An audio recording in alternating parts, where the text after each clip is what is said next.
শুরুতেই যে প্রশ্নটা করি যে আপনাকে শুভেচ্ছা জানাই, আপনারা নতুন একটি রাজনৈতিক প্ল্যাটফর্ম গড়ে তুলছেন। এবং সেটা নিয়ে একটু প্রশ্ন করতে চাই যে আপনাদের এটি মানে আপনি বলেছেন বিভিন্ন জায়গায়, তারপরে ছোট করে যদি বলেন কেন এই প্ল্যাটফর্মটি তৈরি করছেন এবং এই সময়ে কেন, যখন আর কদিন পরে নির্বাচন, আপনারা আসলে বিশেষ এই সময়ে করাবারও কোনো উদ্দেশ্য আছে কিনা, আপনারা কি চান? শেষের প্রশ্নটা দিয়ে আগে শুরু করি, সেটা হচ্ছে যে কেন এই সময় লঞ্চ করা হলো। আসলে আমাদের এটাকে লঞ্চ করার নানান রকম পরিকল্পনা এর আরো 2-3-4 মাস আগে থেকেই ছিল আসলে। হুম। মানে আমরা আমাদের মতো করে আসলে একটা প্ল্যাটফর্ম তৈরি করার জন্য প্রায় 1-1.5 বছর ধরেই নানান মানুষজন, নানান পরিসরের মানুষজন মুভ করছিলাম। হুম। তো সেটা প্রথমে ব্যক্তি উদ্যোগ থেকে শুরু হয়ে তারপরে আস্তে আস্তে আগাতে আগাতে এই পর্যায়ে এসে একটা সামষ্টিক রূপ ধারণ করেছে। তার মধ্যে নানান রকম রাজনৈতিক ঘটনা ঘটেছে, যার কারণে হয়তো এটার যেই কনস্টিটুয়েন্সি তৈরি হয়েছে তা একটু ভিন্ন হয়েছে বা আরো বেড়েছে। যেমন এনসিপি থেকে কিছু নেতাও পরবর্তীতে আমাদের সাথে মানে এই উদ্যোগের সঙ্গে সংযুক্ত হয়েছেন, সম্পৃক্ত হয়েছেন। তো সেই জায়গা থেকে আসলে এটা এমন না যে এটা আমরা আসলে নির্বাচনের এত আগে মানে এরকম একটা সময় করতে চেয়েছিলাম, আমরা এটা আরো আগে করতে চেয়েছিলাম ইনফ্যাক্ট। মানে হুম। এটা আমরা গত মাসে এই লঞ্চিং প্রোগ্রামটা আমরা গত মাসে করবো বলে ভেবেছিলাম, কিন্তু সেটা আসলে লজিস্টিক্যালি বা সবার অন্যান্য কাজকর্ম মিলিয়ে সেভাবে সম্ভব হয়নি দেখেই শেষমেশ এটা এরকম একটা সময় এসেছে। সো এটা এই পার্টিকুলার সময়ে করাটা যে খুব উদ্দেশ্যমূলক এরকম না, তবে আমার মনে হয়েছে যে আসলে এই সময়ে জিনিসটি হওয়ার মধ্য দিয়ে আসলে এক ধরনের একটা নতুন আশাবাদের সঞ্চার হয়েছে। যে জুলাইয়ের পরবর্তী সময়ে তো আসলে প্রচুর মানুষের একটা নতুন রাজনীতির এক্সপেকটেশন ছিল। হুম। তো মানুষ সেই এক্সপেকটেশনের জায়গা থেকে অনেক মানুষের আশা হয়তো আবার নতুন করে তৈরি হয়েছে যে না, নতুন কিছু হওয়ার যে আকাঙ্ক্ষা সেটা সম্পূর্ণ শেষ হয়ে যায়নি, নতুন কিছু করার এখনো অনেকে রয়েছে। জি। আর এই প্রথমে নতুন আপনি কিছু যেটা করার জিজ্ঞেস করলেন আমি যে একটু হচ্ছে এটাও একটু জিজ্ঞাসা করি। আচ্ছা, আপনি শেষ করেন। আর প্রথমে যে কথাটা বললেন আপনি যে হচ্ছে যে এইটা কেন এরকম সময় এরকম একটা প্ল্যাটফর্ম মনে হলো, এটা আমি দুটো দিকে ভাগ করে উত্তর দিতে চাই। একটা উত্তর হচ্ছে যে এইটার যে আইডিওলজিক্যাল অবস্থানটা, এটা কেন এলো, এই প্ল্যাটফর্মটা আমরা বারবার করে বলছি আমরা সামাজিক গণতন্ত্রের জন্য লড়াই করবো এবং আমরা যদি রাজনৈতিক দল তৈরি করি ইফ অ্যান্ড ওয়েন, তখন আমরা মূলত একটা ইলেকটোরাল পলিটিক্স এর জন্যই সেটাকে বিল্ড করবো, ইলেকটোরাল পলিটিক্স এর ভেসেল হিসেবেই সেটাকে মানে চিন্তা করব।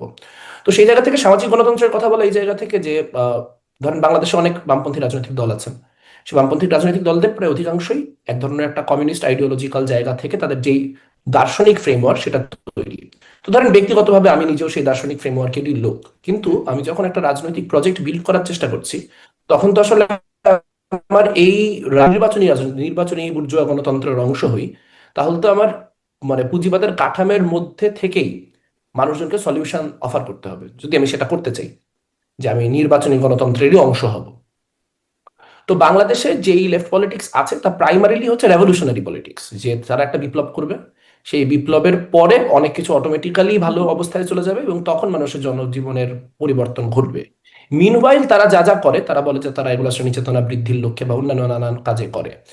তো সেই জায়গা থেকে আমাদের কাছে মনে হচ্ছে যে বাংলাদেশে একটা ভায়াবল লেফট অপশন কি হতে পারে। কারণ বাংলাদেশের শ্রমজীবীদের মধ্যে ব্যাপক পরিমাণে বৈষম্য আছে, বাংলাদেশে নারী পুরুষ বৈষম্য আছে, বাংলাদেশে আপনার ধর্মীয় সংখ্যাগুরুর আপনার বৈষম্য আছে, জাতিগত বৈষম্য আছে। তো সেরকম একটা দেশে আসলে একটা মানে গ্রহণযোগ্য প্রগতিশীল নির্বাচনী রাজনীতির প্ল্যাটফর্ম বা নির্বাচনী রাজনীতির দল নির্মাণ করা দরকার। এখন দল তো আমরা রাতারাতি নির্মাণ করতে পারবো না। আমরা একটা প্ল্যাটফর্ম নির্মাণ করেছি, যে প্ল্যাটফর্মটা তৈরি করার মধ্য দিয়ে আমরা মানুষের কথা শুনতে চাই, জি। আপনাদের মানুষের সাজেশন। উদ্দেশ্যটা মোটামুটি স্পষ্ট, মেঘ মোল্লা। আপনারা কি তাহলে বাম ঘরানারই রাজনীতি করতে চান? মানে এই আপনি আপনি অবশ্য আমাকে এরকম একটা বাইনারিতেই কোয়েশ্চেনটা করবেন আপনার জায়গা থেকে, কিন্তু আমরা আসলে যে কারণে এটা অ্যাভয়েড করে যেতে চাই বা চেয়েছি বারবার করে, তার কারণ হচ্ছে যে বাংলাদেশে আসলে বামপন্থী এবং ডানপন্থী বলতে কি বোঝানো হয় তা আসলে বৈশ্বিক প্রেক্ষাপট থেকে একটু আলাদা। কিন্তু যদি আমরা বলছি সোশ্যাল ডেমোক্রেটিক, আমি যদি পিওরলি একাডেমিক্যাল জায়গা থেকে বলি, হুম। তাহলে সেটা অবশ্যই একটা মধ্য বামপন্থী রাজনীতিই বটে। আচ্ছা। কিন্তু এই যে বামপন্থী রাজনীতি, যারা আমাদের সাথে বিভিন্ন সময় কথা বলবার সুযোগ তো হয় নেতাদের সাথে, তাদের কথাগুলো খুবই কনভিন্সিং লাগে, খুবই সুশীল কথা বলেন, কিন্তু মানুষের কাছে তারা ঠিক পৌঁছাতে পারেন না। তাদের না ভোটের মাঠে খুব ভোট আছে, না তারা কোনো কর্মসূচি করলেও খুব বেশি মানুষকে দেখা যায় সেখানে। কেন? মানে এটা কি, আপনি যেহেতু সেই রাজনীতি করে আসছেন এবং এখনো সেরকম একটা রাজনীতির দর্শন আপনাদের আছে, মানে এই ধরেন শ্রেণী চেতনা, বুর্জোয়া, আপনাদের যে সোশ্যাল ডেমোক্রেটিক, মানে এই যে শব্দগুলো ব্যবহার করেন বা যে দর্শনগুলো বোঝাতে চান, সেগুলো কি মানুষ ঠিক বোঝে না? মানুষের মধ্যে আপনারা রিচ করতে পারেন না? আপনাদের কমিউনিকেশনে দুর্বলতা আছে কি আসলে? এটা একটু ভেঙে ভাবার দরকার আছে। যেমন 80-র দশক পর্যন্ত কিন্তু এখানে বাংলাদেশে বামপন্থীদের একটা যথেষ্ট পরিমাণ রাজনৈতিক হোল্ড ছিল। এখন ডানপন্থীদের যে ধরনের একটা রাজনৈতিক হোল্ড বাংলাদেশের রাজনীতিতে আছে সেটা ছিল। আমার কাছে মনে হয় যে আসলে সোভিয়েত ইউনিয়ন পতন পরবর্তী যে সময় এবং বিশ্ব রাজনীতির যে অবস্থা, তাতে আসলে বাংলাদেশের বামপন্থী রাজনীতি সেই অর্থে কোনো রকম কোনো দিক মানে কোনো রকম দিক দিশাহীন ভাবে বেশ একটা বড় সময় কাটিয়েছে।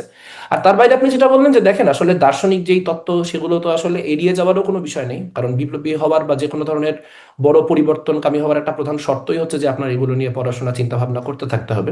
তবে আসলে যদি আমি এভাবে করে বলি যে যখন কিনা ধরেন আপনার ভ্লাদিমির লেনিন এপ্রিল থিসিস লিখেছেন, তখন এপ্রিল থিসিস তো আর তিনি কৃষকদের বোঝাতে চাননি হুম, বা তিনি শ্রমিক শ্রেণীকে বোঝাতে চাননি। হুম, তার যে বলশেভিক পার্টির কর্মসূচি, সেই কর্মসূচিটাকে তিনি এক তিনটা শব্দে নিয়ে আসতে পেরেছিলেন: ব্রেড, পিস অ্যান্ড ল্যান্ড।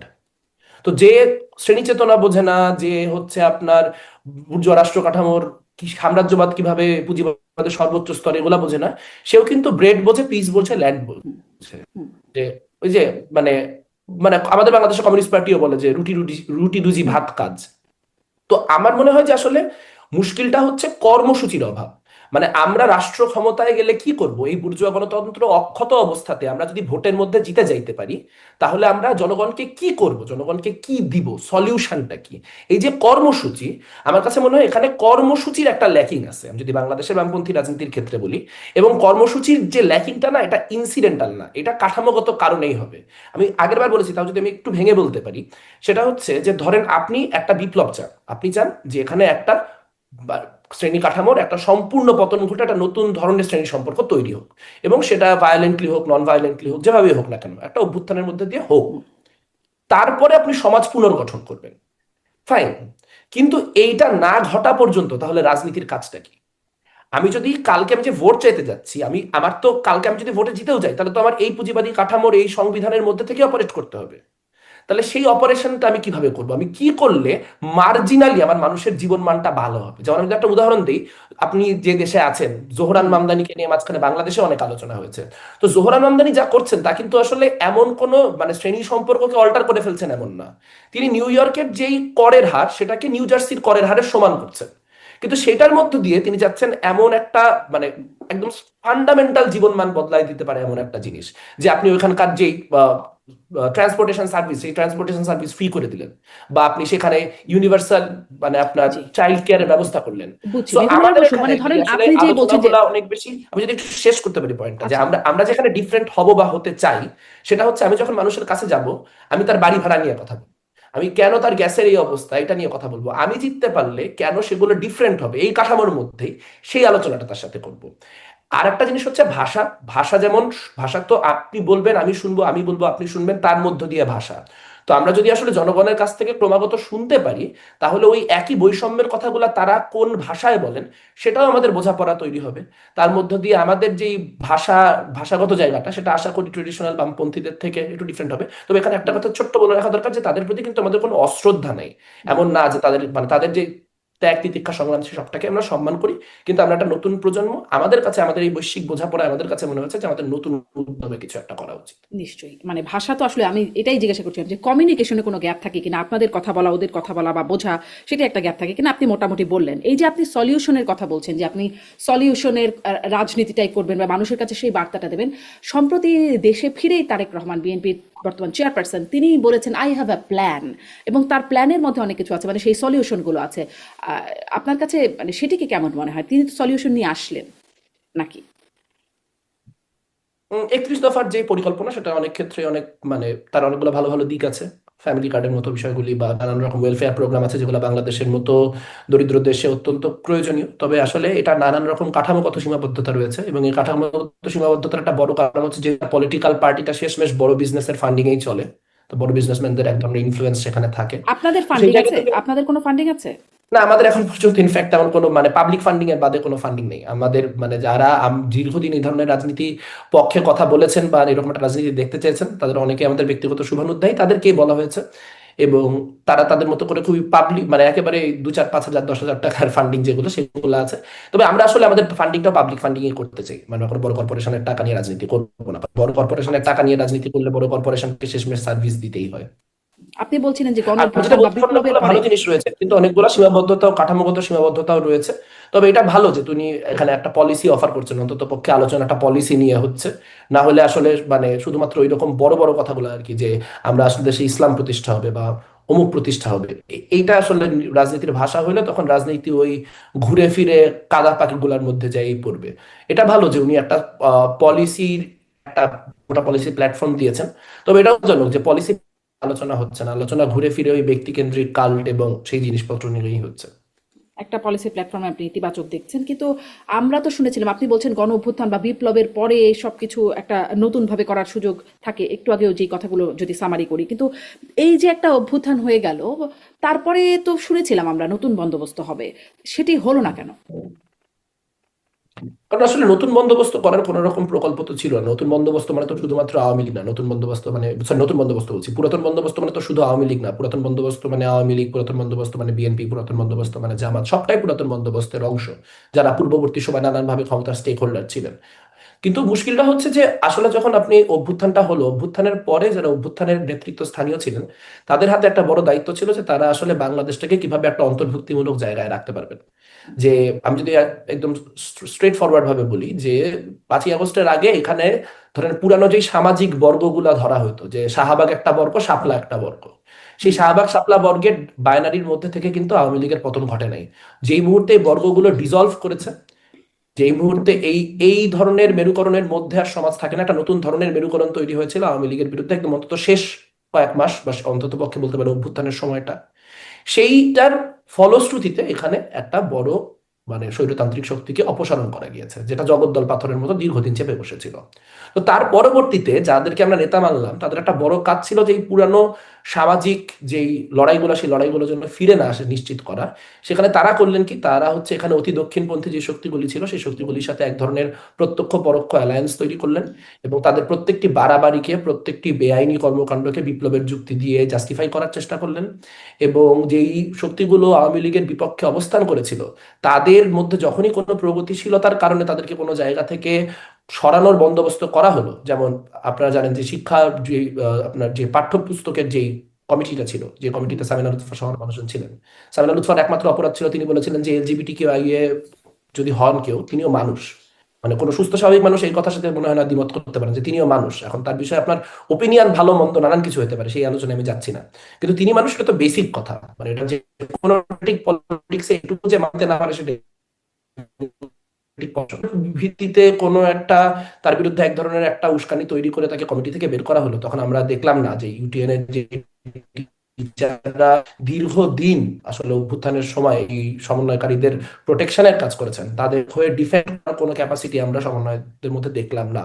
এবং একইভাবে আমরা দেখলাম যে জামাতের সাথে তাদের যে ধরনের লিয়াজও শুরু থেকেই তৈরি হলো, সেটা বাড়তে বাড়তে গোপন হইতে হইতে এখন প্রকাশ্য হয়ে উঠলো।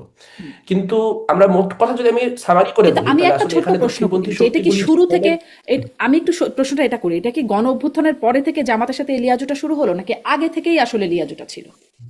আসলে আগে থেকে কার সাথে আসলে সমন্বয়কারীদের কতখানি লিয়াজও ছিল সেটা তো আসলে আমার পক্ষে জাস্টিফাইবলি বলা সম্ভব না। মানে আমি আন্দাজ করতে পারি পুরোটাই, কারণ যেটা হতো সব অভ্যুত্থানের আগে সেটা হচ্ছে অভ্যুত্থানকারী যেই মানে যারা ওইখানে সমন্বয়কের রোল প্লে করছিলেন, সকল পক্ষের সাথে তাদের মতো করে যোগাযোগ রাখতেন। এবার ছাত্র দলের সাথে তাদের কি যোগাযোগ হয়েছে সেটা আমরা তাদের কাছ থেকে জানতে পারতাম না, সেটা ছাত্র দলের সাথে আমাদের যোগাযোগ হলে আমরা জানতে পারতাম যে আচ্ছা, যে তাদের সাথে এই যোগাযোগ হয়েছে। এখন যেহেতু শিবিরের সাথে তখন আমাদের কোনো যোগাযোগ ছিল না, এখন আমাদের কোনো যোগাযোগ নাই, কাজে আদতে শিবিরের সাথে তাদের কতখানি যোগাযোগ ছিল সেটা ক্রস ম্যাচ করে বলার সাধ্য আমার নেই। তো আমি আমার আন্দাজ থেকে যেটা বুঝি সেটা হচ্ছে যে জামাতের লজিস্টিক্যাল যে ধরনের নানান রকম সাপোর্ট, সেই নানান রকম সাপোর্ট তারা অভ্যুত্থানের আগেও দিয়েছে, এটা it's not a matter of secret. কিন্তু পরবর্তীকালে এক ধরনের একটা আইডিওলজিক্যাল আন্ডারস্ট্যান্ডিং যেটা হয়েছে, সেটা আসলে কতখানি হয়েছে, কোন মাত্রায় হয়েছে, সেটা এখন এসে খুবই স্পষ্ট প্রকাশ্য। কিন্তু আমরা কিন্তু আপনারা দেখবেন যে এনসিপি ফর্ম করার কয়েক মাসের পর থেকে এটার যে রাইট উইং টেন্ডেন্সি গুলা, সেগুলো নিয়ে বারবার করে সমালোচনা করছিলাম। তার কারণ আমাদের যে ভয়ের জায়গা ছিল সেটা হচ্ছে যে যদি আসলে এখানে দক্ষিণপন্থীদের যে কোনো রকম মামাবাড়ির আবদার, মানে মাজার ভাঙতে হবে, এটা তো একটা মামাবাড়ির আবদার, এটা তো কোনো মানে এটা তো কোনো গণতান্ত্রিক রাষ্ট্রকে মানে এটা যে বলে সে সে নিজেই ফ্যাসিস্ট, তার সাথে আবার অ্যান্টি ফ্যাসিস্ট কোয়ালিশন কি। তো এরকম ডানপন্থীদের বিভিন্ন রকম ফ্যাসিস্ট টেন্ডেন্সিকে আসলে যেভাবে করে আপনার মোকাবেলা করা দরকার ছিল, সেই মোকাবেলাটা করতে যেহেতু তারা শুরুতেই ব্যর্থ হয়েছে, এবং একই সঙ্গে যেরকম নানান রকম ট্রেডিশনাল এখানে মানে দুর্নীতিগ্রস্ততা, স্বজনপ্রীতি সহ যে ধরনের ট্রেডিশনাল সংকটগুলি বাংলাদেশের রাজনীতিতে আছেন, সেগুলা থেকে তারা যেহেতু নিজেদেরকে পৃথক করতে একেবারেই ব্যর্থ হয়েছে, সো ঘুরে ফিরে আওয়ামী রাজনীতিটা ওই ঘুরে ফিরে মানে এখন বিএনপি ভার্সেস জামাত দেখা যাচ্ছে, কোনোভাবে যদি কখনো আওয়ামী লীগের মানে আওয়ামী লীগকে রাজনীতিতে ফিরতে দেওয়া হয়, তখন এই Awami League versus BNP versus Jamaat ওই রকমই দেখাবে। ফলে জি নতুন কোনো মেরুকরণ কিন্তু অভ্যুত্থান এখন পর্যন্ত তৈরি করতে পারে নাই, যেটা অভ্যুত্থানের যে শহীদ তাদের রক্তের সাথে এক ধরনের বেইমানিই বটে। জি আপনার প্রশ্ন, আপনার কথা থেকে আসলে অনেকগুলো প্রশ্ন যাচ্ছে, একটা একটা করে আসি। যে আপনি বলছিলেন যে অভ্যুত্থানের পরে যেটি কাজ ছিল, একটা অন্তর্ভুক্তিমূলক ব্যবস্থা আনতে পারার একটা দরকার ছিল।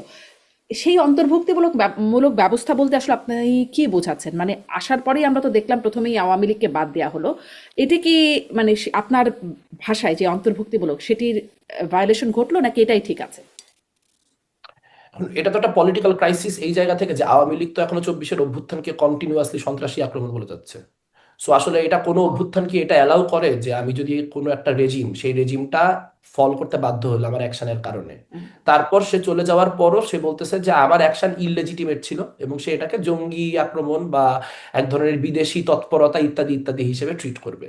এখন এই অবস্থায় আসলে আওয়ামী লীগকে বাংলাদেশের পলিটিক্সে ইন্টিগ্রেট করার সিস্টেম কি? মানে আমি আপনার শো দেখেছি, আমি আপনার ওপিনিয়ন বা আপনার শোতে অন্য গেস্টদের ওপিনিয়নও শুনেছি এই বিষয়ে।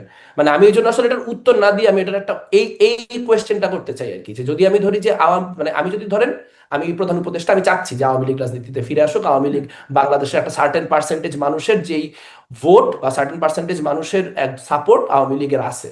সো আওয়ামী লীগকে না বাদ দিয়ে আসলে পুরোপুরি গণতান্ত্রিক একটা কাঠামো সম্ভব না। এখন তাহলে আমার আনার সিস্টেমটা কি? মানে যে অভ্যুত্থানটার উপর বেস করে আমি দাঁড়ায় আছি, যে অভ্যুত্থানটা আমাকে এই লেজিটিমেসি দিল যে আমি সরকার হয়ে আওয়ামী লীগকে রাখতে বা আনতে পারতেছি। তো আমি যদি বলি অভ্যুত্থানটাই ইললেজিটিমেট, এখানে কোনো অভ্যুত্থান হয় না, এখানে জঙ্গি আক্রমণ হয়েছে, এখানে এই হয়েছে, এখানে সেই হয়েছে, এখানে কোনো, এটা পুরোটাই দেশের বিরুদ্ধে ষড়যন্ত্র, তাহলে তো আসলে মানে তাহলে তো আবার ওই অভ্যুত্থানের যে অবস্থান সেখানে যায় পৌঁছাইতে হবে আর কি। তখন তো আবার একটা সিভিল ওয়ার পরিস্থিতি সৃষ্টি হবে, কারণ সে তো কিন্তু এখন পর্যন্ত প্রশ্নটা এই এটা না যে আসলে আপনারা মানে জয়ী পক্ষই কি আনা বা বাদ দেওয়ার অথরিটি রাখে, তখন কি আসলে জনগণের হাত থেকে এই অথরিটিটা চলে যায়, যারা অভ্যুত্থানে জয়ী হয় তাদের কাছে আসে? কারণ আমার মনে আছে ডক্টর মোহাম্মদ ইউনূস তিনি আন্তর্জাতিক একটা গণমাধ্যমের সাক্ষাৎকারে বলেছিলেন আওয়ামী লীগকে নিষিদ্ধ করবার বা এরকম কোনো পরিকল্পনা এই সরকারের নাই। তারপরে মানে হঠাৎ করে হাসনাত আবদুল্লাহ গিয়ে যমুনা ঘেরাও টেরাও করলেন, ব্যাস সাথে সাথে হয়ে গেল আর কি। একরকম তথাকথিত চাপ বলেই তখন অনেকে বলছিলেন যে একটা চাপে পড়ে সরকার এটা করতে বাধ্য হলো, যেখানে সরকার বলেছিল তাদের কোনো পরিকল্পনা নাই। তো আসলে ওটাই আমার প্রশ্ন ছিল যে অ্যালাউ মানে তারা বাদ হয়ে তাদেরকে সরকার পতন করানো হয়েছে কিন্তু তারা রাজনীতি করতে পারছেন না, এই সিদ্ধান্তটা কি জয়ীদের নেওয়ার কথা? এখন আনফরচুনেটলি বা ফরচুনেটলি আসলে যে কোনো একটা অভ্যুত্থান বা বিপ্লব বা যাই বলেন না কেন, সেখানে যখন আসলে কেউ যখন রক্তাক্ত পদ্ধতিতে যায়, তখন আসলে তার পরবর্তীতে তাকে রাজনীতি করতে দেওয়ার ক্ষেত্রে প্রেসিডেন্সটা কি, এটা আসলে আমরা একটু হিস্ট্রি খুঁজলেই দেখতে পাই। মানে এটা তো এমন না যে তারা একটা ভোটে হারছে, এখন আগে তারা সরকার দল ছিল, এখন তারা বিরোধী দলের চেয়ারে যায় বসবে। সো বিষয়টা একটা বাইনারি তো এখানে হয়েছে। যদি যদি আমি বলি যে আওয়ামী লীগ রাজনীতি করতে পারে, আওয়ামী লীগ কি রাজনীতি করে আওয়ামী লীগকে এসে বলবে যে হচ্ছে যে না ঠিক আছে, তাহলে আমরা অভ্যুত্থানের যারা ছিল অভ্যুত্থানের পুরো ঘটনাটা আসলে আমরা মেনে নিছি, আমাদেরও নানান সীমাবদ্ধতা ছিল, অভ্যুত্থানের রেজাল্ট মানে নিয়েই আমরা হচ্ছে রাজনীতি করতেছি।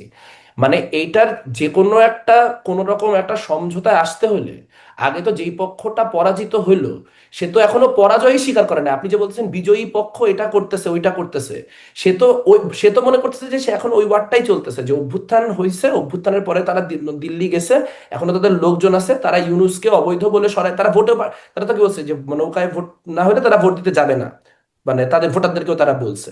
সো তাদের আলটিমেট গোলটা কি, যে সামহাউ এখানে আবার একটা কোনো কাউন্টার কিছু ঘটানো, যেটার মধ্য দিয়ে অভ্যুত্থানটা ইললেজিটিমেট হয়ে যায়। এখন যে অভ্যুত্থান করছে তার এই সরকারের প্রতি যদি 1 কোটি রাগও থাকে, তাও তো এইটার তো একটা কমন জায়গা আমাদের, যে অভ্যুত্থানটা যেহেতু হয়েছে কাজে অভ্যুত্থানটাকে স্বীকৃতি আওয়ামী লীগও যদি রাজনীতি আচ্ছা, করতে মানে চায়, আমার কাছে আওয়ামী এখানে লীগকে বেসিক অভ্যুত্থানটাকে প্রশ্ন হচ্ছে স্বীকৃতি দিয়ে করতে হবে। সে যা বলছে বলুক, মানুষ তো আসলে অভ্যুত্থানের পক্ষে ছিল, তো মানুষকে কেন বর্জন করার সুযোগটা আপনারা দিলেন না যে তাদেরকে মানুষ বর্জন করুক? কেন মানে জয়ীরা এসে সিদ্ধান্ত নিয়ে নিতে হয় যে তাকে রাজনীতি করার অধিকার তারটা আমরা নিয়ে নেব, সে আর করতে পারবে না? মানে না, মানুষের উপর কি এই প্রথম কথা হচ্ছে বিশ্বাসটা যে নাই যে আমি মানুষকে দিলে মানে মানুষে আপনি যে তাদের বর্জন জায়গায় করবে? আমিও সেই জায়গায় এক সেন্সে, যে এখানে তো আসলে গভর্নমেন্টের পলিসি কি হয় তার উপর তো আমার কোনো নিয়ন্ত্রণ নাই, কিন্তু কথাটা সেটা হচ্ছে যে আপনার যেই আইনগুলি ব্যবহার করা হয়েছে অনেক ক্ষেত্রে, যেমন ছাত্রলীগকে নিষিদ্ধ করার জন্য যে আইন ব্যবহার করা হয়েছে, এই আইন শেখ হাসিনার নিজের বানানো আইন, 2009 সালের আইন, আপনার সন্ত্রাস দমন আইন বা এরকম এরকম নামে একটা আইন আছে। সন্ত্রাস তো বিরোধী। সেই ধরনের আইন, যেই ধরনের আইনগুলি ব্যবহার করে আওয়ামী লীগকে নিষিদ্ধ করা হয়েছে, সেটা আসলে খুবই মানে দুশ্চিন্তাজনক এই জায়গা থেকে, যেটা মানবাধিকারের ভায়োলেশনের ক্ষেত্রে প্রচন্ড পরিমাণ আইনকে ব্যবহার করা যায়, এবং আমরা ডেভিল হান্ট সহ আরো নানান ক্ষেত্রে দেখতে পাইছি যে অধিকারের নানান রকম লঙ্ঘন হয়েছে। ইভেন আমরা দেখতে পাই যে জেলখানায় গত 1 বছর সোয়া বছরে প্রায় 150-র মতো মানুষ জেল কাস্টডিতে মারা গেছে, যেটা খুবই অ্যালার্মিং। কারণ আমরা নিজেরা মোশতাকের মৃত্যুর পরে শেখ হাসিনার আমলে বড় আন্দোলন করছি, এবং মানে শেখ হাসিনার বিরুদ্ধে আমাদের বড় একটা অভিযোগ ছিল যে মানে প্রিজনারদের কিভাবে ট্রিট করা হচ্ছে এবং রাজনৈতিক বিরোধীদেরকে প্রিজনার হিসেবে ট্রিট করা হচ্ছে কিনা। তো সেই জায়গা থেকে আসলে এটার যে প্রসিজারাল জায়গাগুলো আছে, যে কি কি আইনে এটাকে নিষিদ্ধ করা হলো এবং কিভাবে করা হলো, সেইটা নিয়ে তো আসলে সমালোচনা আমাদেরও আছে।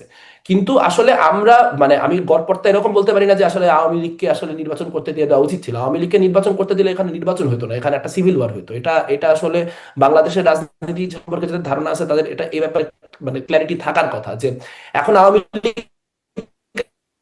যদি নির্বাচন করতে দিই না, যে হচ্ছে বাংলাদেশের দেশের পরিস্থিতি আগের থেকে আরো স্থিতিশীল হচ্ছে। যে কারণ আমি অন্তর্ভুক্তি চাই, কেন অন্তর্ভুক্তি চাই? স্থিতিশীলতার প্রয়োজনে। অন্তত যদি আচ্ছা, সবগুলা কেন পক্ষকে আমি আওয়ামী থাকতে লীগকে দেই, মানে আমি একটু তাহলে এক আহ, ধরনের একটা আ- আমি একটু আর্গুমেন্টের সাথেই জিজ্ঞাসা করছি, কেন আওয়ামী লীগকে নির্বাচনে অংশগ্রহণ করতে দেয়া হলে সিভিল ওয়ার হতো? আওয়ামী লীগকে নির্বাচনে অংশগ্রহণ করতে দিলে তো আর নির্বাচনের মোড় থাকতো না। কারণ আওয়ামী লীগকে আপনি আপনি আওয়ামী লীগ নিষিদ্ধ অবস্থায় আওয়ামী লীগ খুঁজে খুঁজে কোথায় কোন সমন্বয়ক ছিল, সমন্বয়কদের বাসার ঠিকানা ডক্স করা, তাদেরকে যায় ওখানে খুন খারাপি করানো, এরকম বিভিন্ন রকম কার্যক্রম করতেছে নিষিদ্ধ অবস্থাতেই।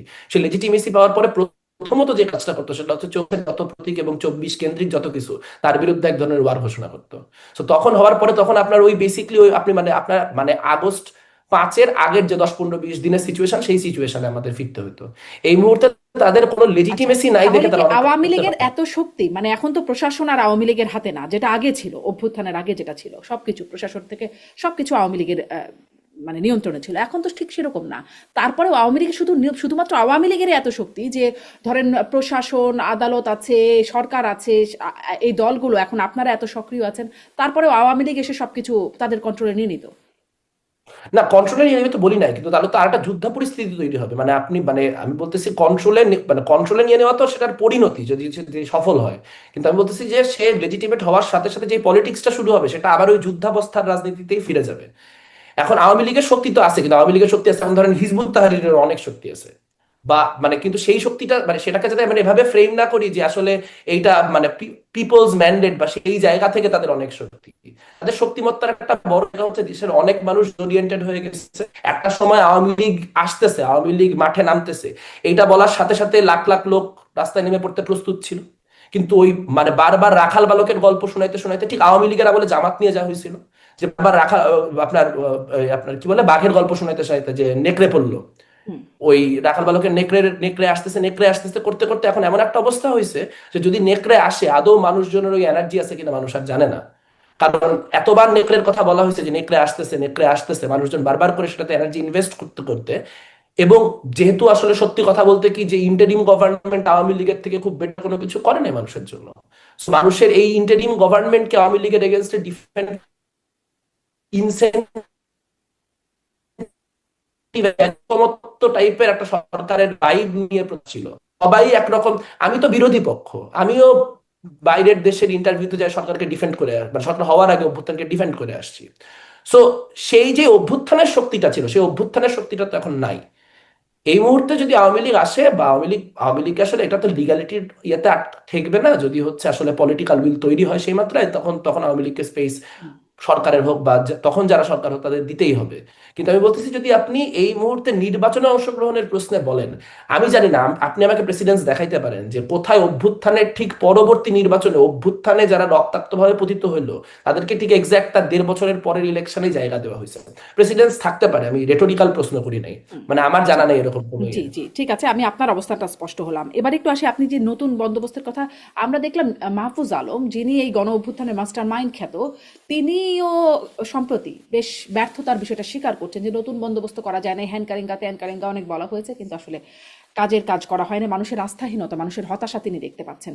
আহ, তিনিও বলছেন যে নতুন কিছু করার চেষ্টা করার ব্যাপারে। তো আপনারাও এখন নতুন কিছু করার চেষ্টার ব্যাপারে আছেন, তার সাথে কি কোনো যোগাযোগ হয়েছে? তাকে অ্যাপ্রোচ করেছেন বা তিনি অ্যাপ্রোচ না, করেছেন? তাকে আমরা হচ্ছে আমাদের যে নতুন প্ল্যাটফর্ম, সেই নতুন প্ল্যাটফর্মের কার্ড দিতে গেছিলাম, তখন কিছু আলাপ আলোচনা আমার সাথে হয়েছে। বা তিনি নিজেও আসলে অনেক কিছু মানে অনেক দ্রুত, উনি তো আমার সমবয়সী, উনি নিজেও মানে একদম সরকারের ভিতরে থেকে অনেক কিছু করে অনেক রকম রিয়েলাইজেশন বা সেলফ রিফ্লেকশন করতেছেন। তো উনি ওই সেলফ রিফ্লেকশন প্রসেসের মধ্যে আছেন, যে কি কি ঠিক করলাম, কি কি ভুল করলাম, কি করতে পারতাম, ইত্যাদি ইত্যাদি।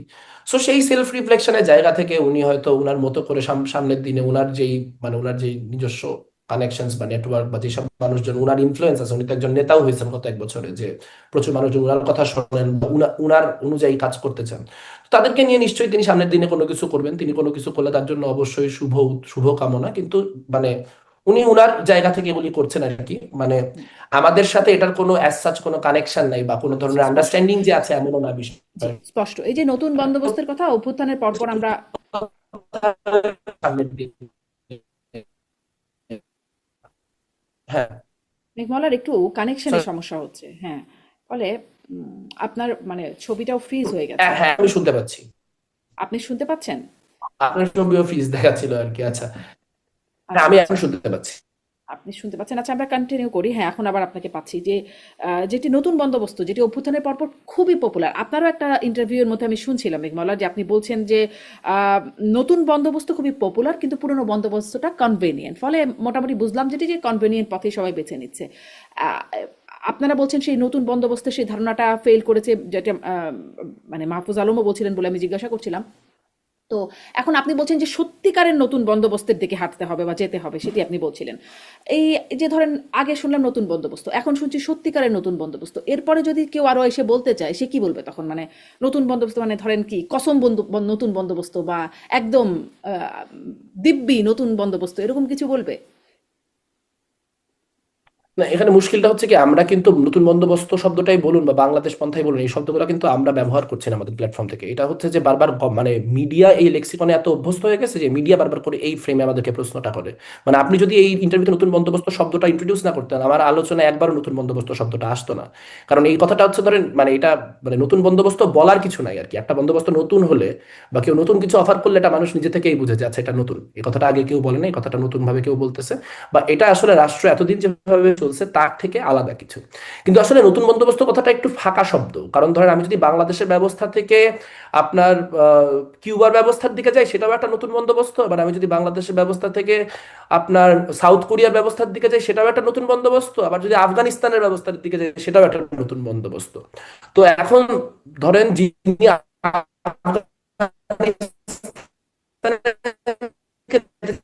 চালাতে চাওয়ার আকাঙ্ক্ষাটাকে নতুন বন্দোবস্ত হিসেবে ফ্রেম করতেছেন। এর ফলে এই শব্দটা নিয়ে এক ধরনের একটা প্রচন্ড ধোঁয়াশা, একটা অস্পষ্টতা, এক ধরনের একটা ভীতি জনমনে তৈরি হয়েছে। তো সেই জায়গা থেকে আসলে নতুন বন্দোবস্ত নিয়ে আলাদা করে কথা বলার তো কোনো কিছু নাই। যে বাংলাদেশের যেই মানে আইন কাঠামো, এখানকার যেই রাষ্ট্র কাঠামো, সেই রাষ্ট্র কাঠামো একটা কলোনিয়াল কাঠামোর দ্বারা প্রভাবিত, এবং সেই কলোনিয়াল কাঠামো থেকে আমরা কখনোই সেভাবে বের হতে পারিনি। আমাদের যে রাজনৈতিক অভিমুখ, সেটা সেই কলোনিয়াল কাঠামোগুলোকে ভাঙার দিকে এবং একটা সাম্যমূলক সমাজ তৈরির দিকে একটা আকাঙ্ক্ষা, সেই আকাঙ্ক্ষাকে আচ্ছা। রিফ্লেক্ট করবে। এবং সেটা ধরেন সেটা শুধুমাত্র সংখ্যা ধর্মীয় পরিচয়ে সংখ্যাগরিষ্ঠ মানুষের জন্য তৈরি হওয়া একটা বাংলাদেশ না। সেটা ইমান আকিদাগত জায়গা থেকে যারাই সংখ্যালঘু আছেন, সংখ্যালঘু বলতে আমি শুধু হিন্দু বৌদ্ধ খ্রিস্টান বোঝাচ্ছি না। ধরেন বাংলাদেশে একটা ম্যাসিভ পরিমাণ তরিকতপন্থী জনগণ আছেন, তারাও কিন্তু শেষ বিচারে সংখ্যালঘু। বা জাতিগত যারা সংখ্যালঘু, আপনার আদিবাসী, বা যারা হয়তো সংখ্যায় সমান কিন্তু ক্ষমতার প্রশ্নে প্রান্তিক, যেমন নারী, এরকম সকল প্রান্তিকতার যে মানুষ, তাদেরকে আসলে কোনোভাবে একটা কমন রাজনৈতিক লক্ষ্যের দিকে নিয়ে যেতে হবে। তা না হলে আসলে আমরা ঘুরে ফিরে এই বিভিন্ন রকম সামাজিক বর্গগত যে লড়াই, সে এই লড়াইয়ের যে ভিত্তি আপনি ঘুরপাক বলছিলেন খাবো। যেটি একটা ফাঁকা টার্ন, নতুন বন্দোবস্তটা বা এটা অনেক কিছুই আর কি নতুন বন্দোবস্ত হতে পারে। তো শুরু থেকেই ধরেন নতুন বন্দোবস্তের কথা যখন বলা হয়েছে, তখন কি আসলে সেটি শুধু আওয়ামী লীগের বন্দোবস্ত বাতিল করে নতুন কিছু মানে এই বন্দোবস্ত আসছে সেরকম কিছু প্ল্যান ছিল? মানে এটাও একটু বুঝতে ইচ্ছে করে যে নতুন বন্দোবস্ত যখন কথাটা শুনেছি আমরা বারবার, তখন আসলে কি এনসিপির বা এনসিপি নেতা যারা আছেন সেই সময় থেকে যারা আছেন বা অভ্যুত্থান নেতারা, তাদের কাছে একরকম বন্দোবস্ত, নতুন বন্দোবস্ত বা ডক্টর ইউনুসের কাছে একরকম বন্দোবস্ত, জামাত ইসলামের কাছে একরকম নতুন বন্দোবস্ত, মানে সবার কাছে কি আলাদা আলাদা সংজ্ঞা ছিল নাকি একটা কোনো টার্ম ছিল যে এটা আসলে নতুন বন্দোবস্ত হবে? কোনো সিস্টেম বা কোনো ফ্রেমওয়ার্ক কি না, ছিল? মানে এটা আসলে আসলে একটা এমটি সিগনিফায়ারই ছিল সব সময়। মানে এই কথাটা দিয়ে আসলে কোনো রকম মানে হয়তো যখন টার্মটা প্রথম তৈরি হয়েছিল, সেটা জন আকাঙ্ক্ষাকে প্রতিফলন করার জন্য একটা শব্দ হিসেবেই জিনিসটা এসেছিল। যখন আমরা দেখতাম যে অভ্যুত্থানের আগে নানান জায়গায় দেয়াল টেয়ালে লেখা no Awami League, no BNP, no Jamaat, Chhatra League, Chhatra Dal, Chhatra Shibir চাই না, পুরানো কোনো কিছু চাই না, এই ধরনের একটা আকাঙ্ক্ষা তো আসলে স্পেশালি তরুণদের মনে ভয়াবহভাবেই ছিল। যে আমাদের যে কনভেনশনাল পলিটিক্স আমরা এতদিন দেখছি এটা আমরা চাই না, আমরা এর বাইরে কিছু একটা চাই। তো সেইটার রিফ্লেকশন হিসেবে হয়তো শুরুতে এইটা আসছিল। কিন্তু নতুন বন্দোবস্ত বলতে আসলে কি বোঝানো হবে বা কি হলে আমাদের আসলে সবার কাঙ্ক্ষিত একটা নতুন বন্দোবস্ত হবে, সেইটা কিন্তু আসলে কেউই খুব একটা ভালো আর্টিকুলেট করতে পারেন নাই, 5 বছর পরেও পারেন নাই। আমি যদি একদম পিওরলি তাত্ত্বিক অর্থেও বলি, কি কি ঘটলে সেটা হবে তার কোনো ইয়ে ছিল না। এখন মাহফুজ আলম হয়তো মাহফুজ আলমের মতো করে প্রথম কিছুদিন চেষ্টা করেছেন করতে, কিন্তু সরকারের লোক হয়ে গেছেন। তো সরকারের লোক হয়ে গেলে তো আসলে আমি যখন দেখবো যে আপনি মুখে বলতেছেন, যেমন আমি ওনাকে একাধিক ফেসবুক স্ট্যাটাসে গালাগালি করছি যে হচ্ছে, মানে গালাগালি না, ঠিক সমালোচনা করছি যে উনি মানে একদিকে বলতেছেন যে এখানে একটা আমরা একটা সিভিলাইজেশন, দুইটা সিভিলাইজেশনের মাঝখানের একটা সিভিলাইজেশন, আমরা একটা সিভিলাইজেশনাল মেল্টিং পট ইত্যাদি ইত্যাদি, কিন্তু আবার দেখা যাচ্ছে যে একই সময় মাজার ভাঙতেছে। তো তখন তো মানে থিওরিটিশিয়ান হিসেবে তো আসলে সরকারি লোক থাকাটা খুব ডিফিকাল্ট। সো ওটা থিওরিটিক্যাল কাজকর্ম খুব বেশি হয় না, আর প্র্যাকটিক্যালি নতুন বন্দোবস্ত বলে যত ধরনের খারাপ কাজ আছে সবকিছু করা হয়েছে জি, চাঁদাবাজি করার স্পষ্ট জন্য। মানে নতুন বন্দোবস্ত ফাঁকা বলে এই বিষয়টা আপনি স্পষ্ট করলেন। আপনি বলছেন হ্যাঁ, তরুণদের মনে নতুন কিছুর প্রত্যাশা ছিল, মানে পুরনো যেগুলো দল ছিল সেগুলোর বাইরে কিছু। আসলে তরুণদের মনে এখন কি অবস্থা? কারণ বিশ্ববিদ্যালয়ের সংসদ নির্বাচনগুলো যদি তরুণদের মন বোঝার একটা জায়গা হয়ে থাকে, সেখানে আমরা সবগুলো বিশ্ববিদ্যালয়ে শিবিরের একদম ভূমিধস জয় জয়কার দেখা যাচ্ছে। এই অবস্থার কারণ কি? মানে একটা বড় তরুণদের মন জায়গা কি এখন হচ্ছে এই যে, পন্থী? জি। না আপনি যদি ভোটের মানে ভোটের ডেমোগ্রাফিকের ভাগগুলি দেখেন, মানে ডেমোগ্রাফিক বলছি, ভোটের মানে কালেকটিভ ডিভিশনগুলি দেখেন, যে যদি আমি ঢাকা ইউনিভার্সিটির ক্ষেত্রে বলি যে 30,000 শিক্ষার্থী, 32,000 শিক্ষার্থী ওনাদের হিসাব মতে, সেটা সেটা নিয়ে আমরা তো সবসময় কন্টেস্ট করছি যে নির্বাচনের সুষ্ঠুতা নিয়ে, বাট 32,000 শিক্ষার্থী ভোট দিচ্ছেন ওনাদের হিসাবে, তার হিসাবে গড়ে 9-10 হাজার শিক্ষার্থী শিবিরকে ভোট দিচ্ছেন। সো তার মানে আসলে শিবিরের সর্বোচ্চ ভালো সময়ও কিন্তু আসলে এটা এমন না যে এটা মেজরিটি ওপিনিয়নকে রিফ্লেক্ট করে, কিন্তু অ্যান্টি শিবির যে ভোট, সেই ভোটটা অনেকগুলা নানান রকম পক্ষে বিভাজিত দেখে ভূমিধ্বস ভাব বিজয়টাকে ভূমিধ্বস হিসেবে দেখা যাচ্ছে। আপনি যদি দেখেন ন্যাশনাল ইলেকশনে কিন্তু 30% ভোট পাইলে শিবির দেখা যাবে মোট আসনের কি বলবো 20-25%ও পাবে না হয়তো শেষ বিচারে, যদি তার এরকম এরকম 30% অফ দ্য কনস্টিটুয়েন্সি তাকে ভোট দেয়। কিন্তু ছাত্র সংসদের ডাইনামিকটা আলাদা। সো আমি বলতে পারি যে এটার একটা প্লুরালিটি জামাতের,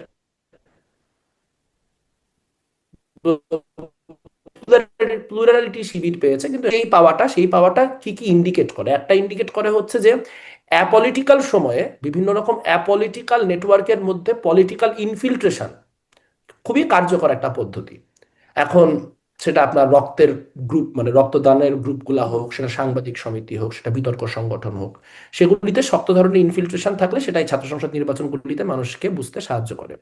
কিন্তু একই সঙ্গে এটাও একটু মাথায় রাখা দরকার, শিবির কোন ধরনের ম্যানিফেস্টো বা কোন ধরনের ম্যান্ডেটের উপর আসছে। জামাত অর্থোডক্স ভাবে সারা দেশে যেই ক্যাম্পেইন করতেছে, ইসলাম কেন্দ্রিক ক্যাম্পেইন, যে আমাদেরকে ভোট দিলে জান্নাতের টিকিট পাওয়া যাবে, শিবির কিন্তু জান্নাতের টিকিট বিক্রি করে নাই ছাত্র সংসদ নির্বাচন।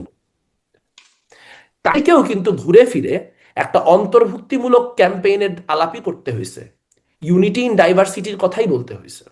কারণ বিশ্ববিদ্যালয়গুলিতে অন্তত পক্ষে আপনি মুখে যদি এতটুকু না বলতেন, তাহলে এই ব্যাপারটাকে ওভারলুক করা শিক্ষার্থীর জন্য ডিফিকাল্ট হতো। সো আমার রিডিং এটাও, যে আসলে দিন শেষে বাংলাদেশের তরুণ সমাজের যে চাওয়া পাওয়াটা, সেটা একটা অন্তর্ভুক্তিমূলক সমাজের চাওয়া, যে যেখানে বিভিন্ন রকম যে ডাইভার্সিটি গুলা, সেই ডাইভার্সিটি গুলা কোনো একটা ফর্মে কোনো একটা ভাবে সবগুলাকে রেখেই একটা ফাংশনিং সোসাইটি বা একটা ফাংশনিং পলিটি তৈরি করা। সেই কাজে যে যাকে তার সব থেকে বেশি যোগ্য মনে হয়েছে, সে তার মতো করে সেই ভোটিং গুলা করছে। সেখানে হইতে পারে যে শিবির ওই সময়, মানে আমার এটা নিজস্ব একটা আন্ডারস্ট্যান্ডিং, যে আমরা পুরোটা সময় শিবিরকে গালি গালাজ করছি, শিবিরকে সমালোচনা করছি, শিবির এই খারাপ ওই খারাপ। শিবির ওই সময় আমাদের বিষয়ে কোনো কথাই বলে নাই। তারা ঘুরে ফিরে তারা কি করতে চায় বা তারা আসলে কেন ভালো হবে বারবার করে সেই মেসেজ দিয়ে গেছে। এটা একটা শেখার জায়গা হতে পারে বা এটা একটা বোঝার জায়গা হতে পারে, যে আমরা আসলে যে ধরনের কনফ্রন্টেশনাল পলিটিক্স আমাদের এখানে ট্রেডিশনাল পলিটিক্সের অংশ, হয়তো সেই কনফ্রন্টেশনাল পলিটিক্স ছেলে মেয়েদের অত পছন্দ না, তার হয়তো মানে তারা কি আসলে চাচ্ছে। কৌশলগতভাবে শিবির এগিয়ে, শিবির উত্তম? কৌশলগতভাবে উত্তম অথবা কথা আমি বলবো না, আমি বলতেছি তারা জিতছে, তো কি কি কারণে তাদের জেতার ক্ষেত্রে মানে তারা তারা কি কি মানে হোয়াট দে ডিড ওয়েল, যেই জিনিসপত্রগুলো তাদের সাফল্যের ক্ষেত্রে ভূমিকা পালন করছে, আমি সেগুলো নিয়ে কথা বলতেছি। আবার আপনি যদি উল্টাটা জিজ্ঞেস করেন, তাহলে উল্টাটা তো আমি সব জায়গায় বলতেই থাকি, মানে সেটা দ্যাটস আ ডিফারেন্ট পয়েন্ট। মানে আপনি ভালোটা জিজ্ঞেস করতেছেন দেখে আমি ভালোটা বলতেছি আর কি, হুম, হুম। যে কি দেখলো, মানে আপনার প্রশ্নটা যদি আমি বুঝে থাকি তাহলে হচ্ছে যে মানে শিবিরের মধ্যে শিক্ষার্থীরা কি দেখলো, বা অনেকটা সেরকম, বা এই শিবিরের জেতার মধ্য দিয়ে আসলে তরুণরা কেমন সেই বিষয়ে কি বোঝা যায়। হুম, হুম। তো আমি বলতেছি যে ধরেন আপনার রাইট উইং তো আরো অনেক প্যানেল ছিল, শিবিরের থেকে রাইট উইং প্যানেলও ছিল। তো তারা তো জিতলো না, তারা শুধু জিতলো না তাই না, তারা কোনো ভোটও পাইলো না। ঘটনাটা হচ্ছে যে এখানে আপনার এক ধরনের একটা পলিটিক্যাল ভ্যাকিউম ছিল, ছাত্র দল সম্পর্কে একটা নেগেটিভ পারসেপশন আগে থেকে ছিল, বামপন্থীদের জিতায়ও কোনো লাভ নাই বা বামপন্থীদের ভোট দিলেও জিতবে না এরকম একটা পারসেপশন ছিল। সবটা মিলায়ে এখানে মানুষজনের কাছে একটা অটোমেটিক চয়েস হিসেবে শিবির আসছে। তবে আমার ধারণা আপনি যদি যে ছাত্র সংসদ নির্বাচনগুলি হয়ে গেছে, ধরেন আপনি যদি কালকের আর একটা ডাকসু করেন, আপনি কালকে ডাকসু করলেই দেখবেন যে শিবিরের বেশ কিছু ভোট কমে গেছে, একটা সিগনিফিকেন্ট পোর্শন কমে গেছে। কিন্তু কারণ ডাকসু না এই করলাম কালকে, তারপরে রাকসু, চাকসু, এদিকে জাকসু, জোকসু, এবার শাকসুও হতে যাচ্ছিল, সেটাও মানে বন্ধ হয়ে গেল। না, আপনি পরবর্তীগুলোতে যদি তো খুবই একই রকম। অবজেক্টিভলি দেখেন তাহলে কিন্তু দেখবেন যোগসুতে অলরেডি আপনার যে মার্জিনস গুলো সেগুলো অনেক ক্লোজ হয়ে আসছে। মানে আপনি যোগসুর ইলেকশনে আপনি যদি সবগুলা অনেক পোস্টে তারা জিতছে, এটা তো আপনি বলতে পারেন, কিন্তু আপনি যদি মার্জিন দেখেন, মার্জিনের জায়গা থেকে কিন্তু আপনার এটা ভূমিধস বলতে পারবেন না। সো এক ধরনের কি বলবো, জিনিসটা এক ধরনের লেভেল আউট করে যাওয়ার ট্রেন্ড কিন্তু বিদ্যমান, কিন্তু এটা অনেক স্লো। সো এটা আসলে রিয়েল টাইমে বোঝাটা খুব ডিফিকাল্ট। তবে আমার কাছে মনে হয় যে আসলে এটা কোনো মানে এইটা এমন ইন্ডিকেট করে না যে ঢাকা বিশ্ববিদ্যালয় বা এই জাতীয় বিশ্ববিদ্যালয়গুলা সবগুলা একটা মহা দক্ষিণপন্থী শিফট হচ্ছে, বরং এখানে আসলে অদক্ষিণপন্থী যে শক্তিগুলা, আমাদের যে সীমাবদ্ধতাগুলা, সেই সীমাবদ্ধতাগুলা অ্যাড্রেস করে কিভাবে আসলে জনগণের কাছে ওইভাবে যাওয়া যায়, যেখানে যে আমার শেষ ভোটটা পর্যন্ত চাওয়া যায়। আমি তো 40,000 শিক্ষার্থীর কাছে পৌঁছানোর ইনফ্রাস্ট্রাকচারই নাই আমার, আমি যার সাথে ফাইট করতেছি আমার 40,000 শিক্ষার্থীর কাছে পৌঁছানোর ইনফ্রাস্ট্রাকচারই আমার তৈরি করতে হয়েছে ইলেকশন ধরে। আর ওর এই ইনফ্রাস্ট্রাকচার নিষিদ্ধ থাকা অবস্থায় আগে থেকে তৈরি। সো এটা অটোমেটিক্যালি একটা অ্যাডভান্টেজ। এইটা যত বেশি না আইডিওলজিক্যাল ডিফিট, তার থেকে অনেক বেশি ইনফ্রাস্ট্রাকচারাল ডিফিট। নিষিদ্ধ থাকা আমি যদি অবস্থায় সেই আগে থেকে তৈরি ইনফ্রাস্ট্রাকচার কি বিল্ড করে? করতে পারি। হুম। মানে নিষিদ্ধ থাকা অবস্থায় আগে থেকে তৈরি কি করে শিবিরের? সেটা তো তাদের গুপ্ত রাজনীতির ফজিলত, তারা তো পুরোটা সময় আওয়ামী লীগের যে কাঠামো, ছাত্রলীগের যে কাঠামো, সেই কাঠামোর ভিতরেই ছিল। তাদের লোকজন ডিবেট ক্লাবের প্রেসিডেন্ট হয়েছে, এই ডিবেট ক্লাবের প্রেসিডেন্ট, সাংবাদিক সমিতির প্রেসিডেন্ট, এই প্রত্যেকটা জিনিস ছাত্রলীগ থেকে ভেট করে হইতো। ছাত্রলীগের অ্যাপ্রুভাল ছাড়া কেউ ঢাকা ডিওডিএস এর প্রেসিডেন্ট হইতো না ওই সময়, কেউ আপনার ইয়ের প্রেসিডেন্ট হইতো না, আপনার সাংবাদিক সমিতির প্রেসিডেন্ট হইতো না। তো যখন আমি দেখতে পাচ্ছি যে এই সংগঠনগুলির ভিতর থেকে শিবির বেরোচ্ছে, তার মানে কি? তার মানে হচ্ছে যে এখানে গোটা স্ট্রাকচারটার মধ্যে তাদের একটা ইনফিল্ট্রেশন ছিল, এবং ইনফিল্ট্রেশনটা সাজানোই ছিল এমন ভাবে যে ইফ এন্ড ওয়েন এই গভর্নমেন্টটা পড়ে, তখন যাতে করে আমার সেই ইনফ্রাস্ট্রাকচারটা রেডি থাকে যে আমি বিভিন্ন শিক্ষা প্রতিষ্ঠানগুলো রাতারাতি টেক ওভার করতে পারবো। এবং এক্স্যাক্টলি তাই হয়েছে, এবং সেখানে আসলে আমাদের সবার এক ধরনের কালেকটিভ ফেলিয়ার ঘটছে, সেটা তো আসলে অস্বীকার করার ছাত্রলীগের কোনো কি জায়গা নেই। বেশিরভাগই শিবির ছিল? মানে আসলে ছাত্রলীগের ভোটাররা গেল কোথায়? তখন আমরা শুনেছিলাম যে ছাত্রলীগ নাকি শিবিরকে ভোট দিয়েছে। ফলে প্রশ্নই আসতেই চায়, যে মানে জেগেই ওঠে যে বেশিরভাগ ছাত্রলীগে কি শিবিরই ছিল? আমি আমি স্ট্যাটিস্টিক্যালি বলা ইজ ভেরি ডিফিকাল্ট, কারণ আমার কাছে মনে হয় বেশিরভাগ ছাত্রলীগ কিছুই ছিল না। বেশিরভাগ ছাত্রলীগ বা বেশিরভাগ মানে এই বেশিরভাগরা হয় হচ্ছে তারা যারা হচ্ছে ক্ষমতার সাথে থাকতে চায়। সো যেখানে হয়েছে যে তখন ছাত্রলীগের সাথে থাকলে ক্ষমতার সাথে থাকা যায়, তো এখন শিবিরের সাথে থাকলে ক্ষমতায় থাকা যায়। কালকে যদি ছাত্র দলের সাথে থাকলে ক্ষমতায় থাকা যায়, তাহলে এরা পুরা সার্কেলটা কমপ্লিট করে ফেলবে। ধরেন দল লীগ হয়ে শিবির হয়ে দল পর্যন্ত হওয়াটা কমপ্লিট করে ফেলবে। আজকে যারা শিবিরের হয়ে অনেক কথাবার্তা বলতেছে, কালকে নির্বাচনের ফলাফল চেঞ্জ হওয়ার পর তাদের একটা বড় অংশ যে আবার ছাত্র দল হয়ে যাবে না, এটার কোনো নিশ্চয়তা নেই। কিন্তু এটা এটা তো হচ্ছে সেই ধরেন গ্রুপটা। সবগুলো পরিসংখ্যান তো বলছে, যদি সেদিকে মানুষ বিশ্বাস করে, নাকি মানুষ আসলে বিশ্বাস করছে না সেটাও প্রশ্ন রাখি, যে যেটা পরিসংখ্যান বলছে যে আগামী নির্বাচনে বিএনপি আসবে, মানে সরকার গঠন করবে, সেক্ষেত্রে তো তাহলে কেন ছাত্রদল শক্তিশালী হচ্ছে না? মানে আগে থেকেই যখন জানা বিষয়টা, তাহলে ছাত্রদল কেন শক্তিশালী না? মনে হয় না বিষয়টা এত এত ফরগন কনক্লুশন। মানে আমার ব্যক্তিগত হাম্বল ওপিনিয়ন হচ্ছে যে হুম। ইলেকশনের রেজাল্ট এখন যারা এত মানে ক্লিয়ারলি বলতেছেন, তারা কি দেখে বলতেছেন তারা জানেন। মানে এই পোলিং এর উপর আমি খুব বেশি ভরসা করি না। মানে আমি নিজেও দেখছি, ডাকসু সময়কার পোলও দেখছি, মানে poll is not a very good reflection of reality, specially বাংলাদেশের মতো দেশগুলোতে যেখানে পোলগুলা করার ক্ষেত্রেই পলিটিক্যাল ইন্টারেস্ট থাকে। কিন্তু যদি আমি বলতেছি যে ইফ অ্যান্ড ওয়েন এখানে একটা ক্ষমতার রদবদল ঘটে, ক্ষমতার রদবদলটা নিশ্চিত হওয়ার সাথে সাথে আপনি দেখবেন প্রচুর মানুষজন আবার জায়গা শিফট করে আবার ক্ষমতার সাথে চলে গেছে। আর গুপ্ততার যে বিষয়টা, এটা তো খুব ক্লিয়ার। মানে এটা হচ্ছে যে ধরেন আপনার এমন লোকজনও ছিল যারা আপনার গেস্ট রুমে আপনার হচ্ছে শিক্ষার্থীদেরকে র্যাগ দিত শিবির বলে। মানে যারা শিবির বলে র্যাগ দেওয়ার জন্য প্রসিদ্ধ ছিল, পরবর্তীতে দেখা গেল তারা নিজেরা ছাত্র শিবির। হুম। এবং তারা এখন এই যে কয়েকদিন আগে ডাকসুর একজন সদস্য, তার কিছু ফেসবুক স্ট্যাটাসের ভিত্তিতে মানুষজন তার অতীত আবার ডিগ করা শুরু করছে। হুম। করতে গিয়ে এগুলা বের হয়ে আসছে যে সে ওই একসময় গেস্ট রুমের একজন খুব মানে কি বলবো ত্রাস সঞ্চারকারী একজন নেতা ছিলেন। তো এই যে গোটা কাঠামোটা, এটা ঘটনাচক্রে হয়নি। এমন না যে একজন দুইজন লোক হঠাৎ করে চিন্তা করছে যাচ্ছে আমি ছাত্র শিবির করি তাহলে আমি ছাত্রলীগে ঢুকে যাই, আমি ছাত্রলীগে ঢুকে গেলে নিজেকে বাঁচতে পারবো। এই পুরো জিনিসটা একটা কাঠামোগত ভাবে হয়েছে।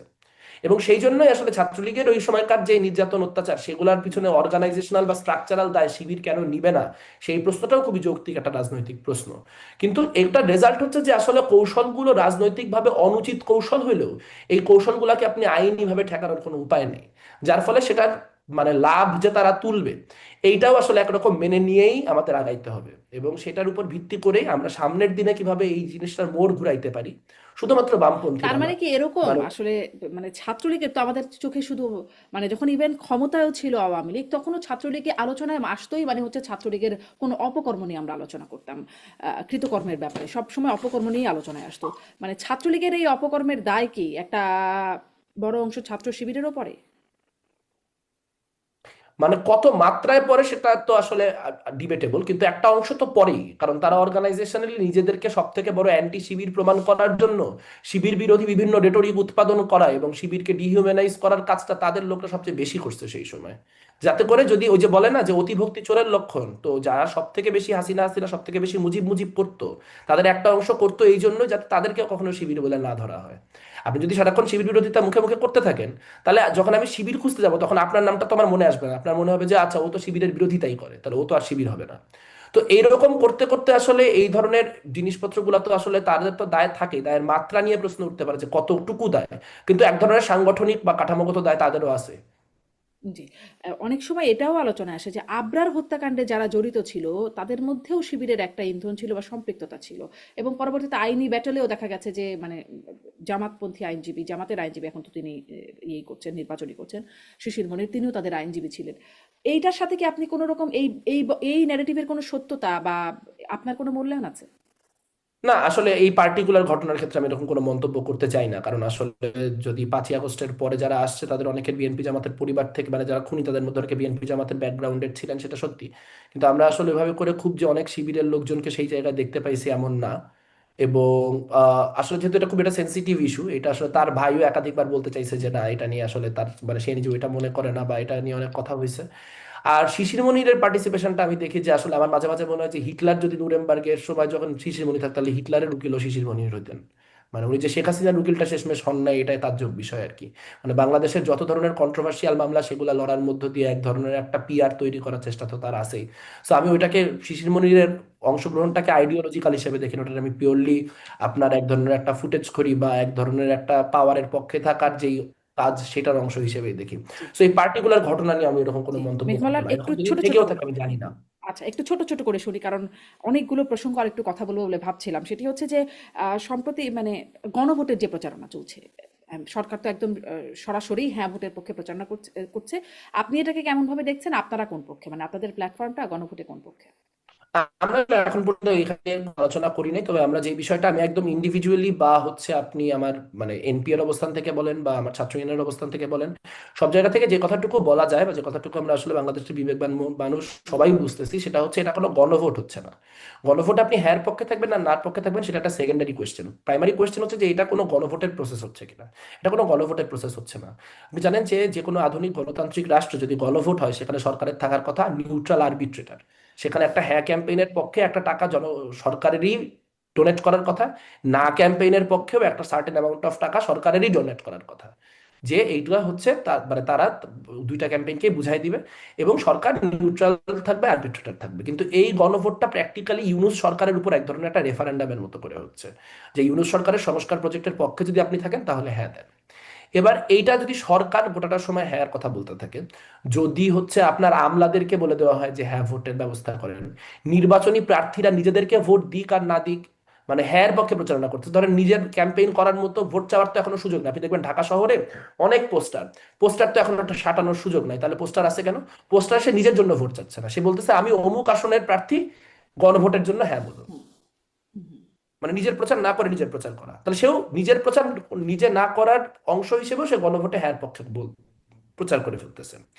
আবার আমি একটু আগে একটা নিউজ দেখতেছিলাম আপনার সাথে বসার আগেই, যে কোন এক ইউএনও বা কোনো একজন সরকারি কর্মকর্তাকে না বলছে, মানে সে নার পক্ষে মানুষকে ভোট দিতে বলছে, এটাকে বলা হচ্ছে যে নার পক্ষে ভোট দেওয়ার ষড়যন্ত্র। এখন না ভোট দেওয়া যদি ষড়যন্ত্র হয় আর হ্যাঁ ভোট দেওয়া যদি বাধ্যতামূলক হয়, তাহলে ভোট করার দরকার কি? মানে গণভোট বিষয়টাই তো এইটা, যে আমি এইটার পক্ষে কেন যাওয়া উচিত এবং এটার বিপক্ষে কেন যাওয়া উচিত, সেই দুইটা সম্পর্কে সম্যক ধারণা নিয়ে দুই পক্ষের সকল আর্গুমেন্ট শোনার পরে একটা ইনফর্মড ডিসিশন নিব।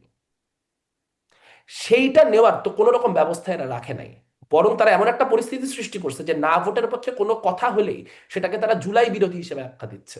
এটা এক্সট্রিমলি ডেঞ্জারাস। যে যদি না ভোটটা জুলাই বিরোধী হয়, তাহলে তো হ্যাঁ ভোট না ভোটের বিষয় নেই, তাহলে বললেই পারে যে জুলাই অভ্যুত্থান ভালো ছিল কি মন্দ ছিল এটার পক্ষে ভোট দেন। মানে তার তো ভোট করার প্রয়োজন নাই এখানে, তো জুলাইয়ের পক্ষে কোনো জুলাই, এটাকে জুলাইয়ের উপর রেফারেন্ডাম হিসেবে তৈরি করার অর্থ হচ্ছে এটার যে টেকনিক্যাল জায়গাগুলি আছে সেই জায়গাগুলিকে সম্পূর্ণ ওভারলুক করানোর একটা চেষ্টা।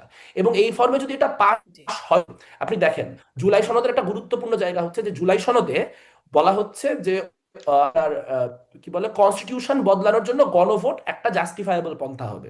যে জুলাই সনদ হ্যাঁ পাশ হলে গণভোট করে সংবিধান বদলানো যাবে।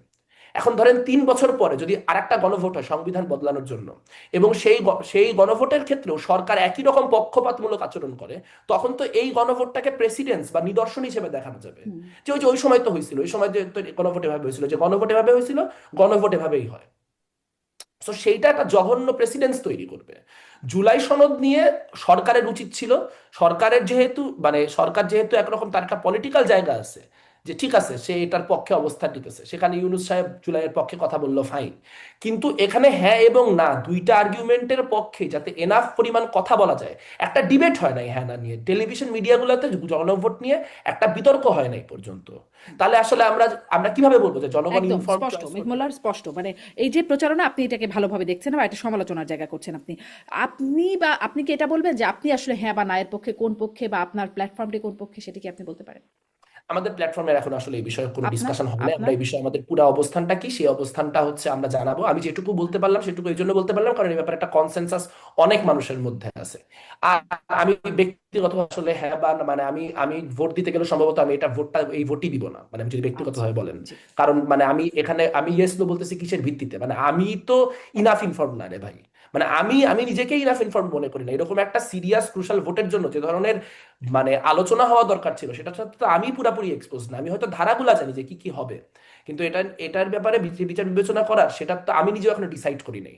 এবং আমি না বললাম যে আমি ভোট দিব না এই জন্য, কারণ আমার কাছে মনে হয় এই ভোটটা আসলে শেষমেশ ডাউন দা ইয়ার্স 10 বছর 20 বছর পরে যতই আপনার এখন প্রচন্ড পরিমাণে ইয়ে করে এটাকে করা হোক না, এটা পলিটিক্যাল লেজিটিমেসি হারাবে, কারণ এখানে জি নায়ের পক্ষের আর্গুমেন্ট গুলো কেউ শোনেই নাই। জি একদম। ফলে যদি ভোটটা মেঘমোল্লার হ্যাঁ একটু হওয়ার এটা পরে শুনি। নানান ক্রাইসিস তৈরি হয়, একটু শেষ করি, যদি হ্যাঁ হ্যাঁ হ্যাঁ। হওয়ার পরে নানান ক্রাইসিস তৈরি হয়, তখন বলা হবে যে এই যে এটা মানে এটা তখন মানুষজন আমাদেরকে একরকম মানে ছলনার মধ্যে দিয়ে করাইছিল, কাজে এইটার কোনো লেজিটিমেসি নাই।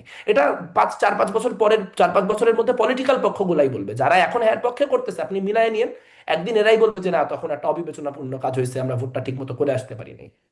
অনেকে তো আসলে খুব শক্তভাবে যে হ্যাঁর পক্ষে তাও মনে হয় না, মানে তারা ব্যক্তিগতভাবে অনেকেই, আমি বিএনপি বলছি, বিএনপির অনেকেই বলেছেন নেতাদের যে আসলে তারা না ভোটের পক্ষে। এমনকি মির্জা ফখরুল ইসলাম আলমগীর ঠাকুরগাঁও এক আয়োজনে বলেছিলেন যে গণভোট কি মানুষ বোঝে না, জুলাই সনদ মানুষ বোঝে না, যদিও দল হিসেবে তারা হ্যাঁর পক্ষে থাকার অবস্থান নিয়েছে। কিন্তু আমি এটাও একটু জানতে চাই আপনার কাছে যে আপনাদেরই তো বন্ধু বান্ধবরা মিলে বা সিনিয়র জুনিয়র তারা মিলে হচ্ছে এনসিপিটা গঠিত হলো পরবর্তীতে, তারা তো শুরু থেকেই জুলাই সনদ বলে অনেক কিছু করলো, কিন্তু কেন স্বাক্ষর করলো না এটি বলতে পারেন? আই হ্যাভ নো আইডিয়া, মানে এটা তারা ভালো বলতে পারবে আর কি, মানে এটাকে আমাকে বাইরে থেকে দেখে আমার পলিটিক্যাল স্ট্যান্ড বা জিদ বেশি কিছু মনে হয় নাই। হুম। মানে মানে আমি এটাকে এই কোনো বিষয়টি ওয়েল জিজ্ঞাসা থট আউট করেছিলাম, ডিসিশন মনে হয় নাই। আমি এটি জিজ্ঞাসা করেছিলাম সরকারের প্রেস সচিবকে, তিনি বলেছিলেন স্বাক্ষরটা আসলে খুব ইম্পর্টেন্ট কিছু না। আপনার কাছে কি মনে হয় স্বাক্ষর ইম্পর্টেন্ট কিছু না, না করা বা না করা একই ব্যাপার? প্রেস প্রেস সচিব উনি উনি বাংলাদেশের সব থেকে রিডিকুলাস মানুষদের একজন, মানে স্বাক্ষর করা যদি গুরুত্বপূর্ণ না হয় তাহলে স্বাক্ষরের জন্য এত বিশাল প্রোগ্রাম রেডি করা হলো কেন? স্বাক্ষর গুরুত্বপূর্ণ না তাহলে এত বিশাল ক্যামেরা ট্যামেরা দাঁড় করায় ওইখানে এতক্ষণ এত মিডিয়া প্রেজেন্স এত কিছু, সরকার একটা ঐতিহাসিক মুহূর্ত বলে দিল, তাহলে স্বাক্ষর করা নাকি গুরুত্বপূর্ণ না? মানে এগুলা হচ্ছে ওনারা আসলে মানে এক কথা বলতে বলতে এত সেলফ কন্ট্রাডিক্টরি কথাবার্তা বলেন যেগুলো আসলে মানুষজনে আমরা আর কি বাইরের দেশে হাসাহাসির পাত্র হই এই আর কি। জি। এইবার একটু আসি দায় মুক্তির যে বিষয়টা, সেটিকে আপনি কিভাবে দেখছেন? 1 জুলাই থেকে 31 আগস্ট পর্যন্ত দায় মুক্তি, জুলাই যোদ্ধাদের দায় মুক্তির কথা বলা হচ্ছে, আপনি এটিকে কিভাবে দেখছেন? আমার কাছে মনে হয় যে এক ধরনের দায় মুক্তির তো প্রয়োজনীয়তা আছেই, দায় মুক্তির প্রয়োজনীয়তা আছে, কারণ প্রচুর পরিমাণে ভায়োলেন্স।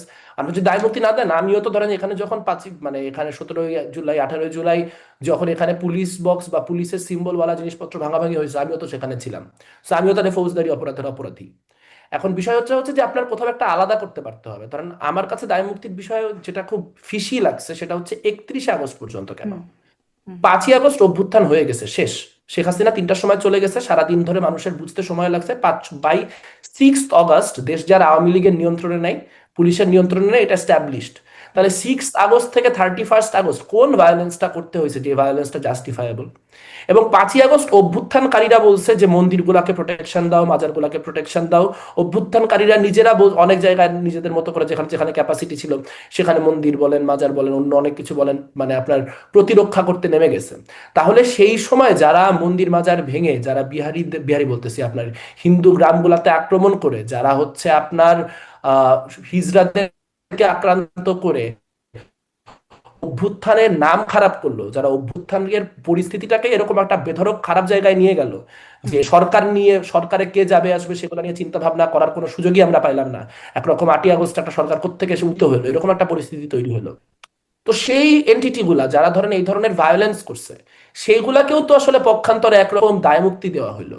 যে আপনি যদি 10ই আগস্ট, 12ই আগস্ট, 15ই আগস্ট হুম কোনো একটা হিন্দু গ্রাম পুরাই দিয়ে আসেন বা হিন্দু গ্রামে আক্রমণ করে আসেন, তাহলে তো সেইটাও তাহলে দায়মুক্তির আন্ডারে চলে গেল। বা আপনার কোনো একটা জায়গায় আপনি হিজড়াদের আক্রান্ত করলেন, বা কোথাও একটা মন্দির ভাঙলেন, বা কোথাও একটা কোনো একটা আস্ত বাড়ি পুরায় 20টা মানুষ মাইরে ফেললেন, এগুলাকেও তো অভ্যুত্থানের অংশ হিসেবে দায়মুক্তি দেওয়া হচ্ছে।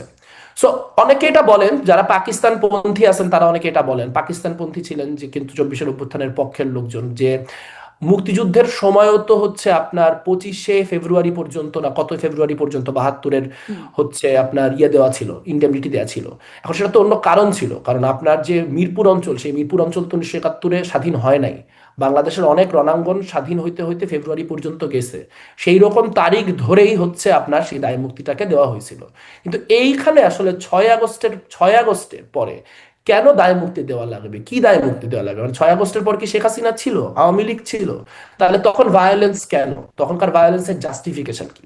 এই কথাগুলো তারা বলতেছেন না। এবং আমার একটা আতঙ্ক বা আশঙ্কার জায়গা হচ্ছে, সরকার কি অনেক ক্ষেত্রে এরকম বিভিন্ন রকম আক্রমণের সঙ্গে একরকম ট্যাসিট ভাবে জড়িত ছিল?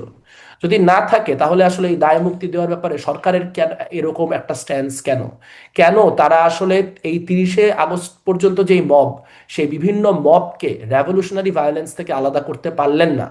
এবং সেই মবটাকে যে আসলে এভাবে জাস্টিফাই করা হলো, তার মধ্য দিয়েই তো আসলে আজকে প্রথম আলো ডেইলি স্টারের ঘটনাটা ঘটানোর পরেও বিভিন্ন রকম বিপ্লবী ভায়োলেন্সের যুক্তি কাজে লাগানো যাইতেছে। সো আমার কাছে আসলে দায় মুক্তির যে টাইমটা, সেই টাইমটা অ্যালার্মিং লাগে। তবে আমার কাছে মনে হয় 5ই আগস্ট পর্যন্ত দায় মুক্তির প্রয়োজন আছে। তার কারণ জি 5ই অভ্যুত্থানটাকে আগস্ট আপনার পর্যন্ত এক দায় মুক্তি ধরনের একটা আপনার নৈতিক, ব্যাখ্যাটা একটু একটা লাইন আপনার শেষ করে ব্যাখ্যাটা নিই, জি শেষ করেন।